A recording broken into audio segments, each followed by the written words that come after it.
Hello, in this video I will show you how to install Firefox browser on OPPO Find X2 Lite.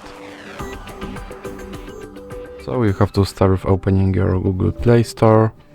Now click on search bar and type in Firefox and click search. Now click install.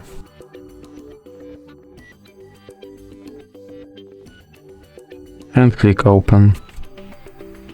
Now you can make your Firefox as your default browser, or you can click not now. Here you can sign in to quickly switch between your smartphone and PC, or you can click not now. And now you can use your Firefox as your regular browser. So that is for this video. If you like it, please remember to leave a like and subscribe.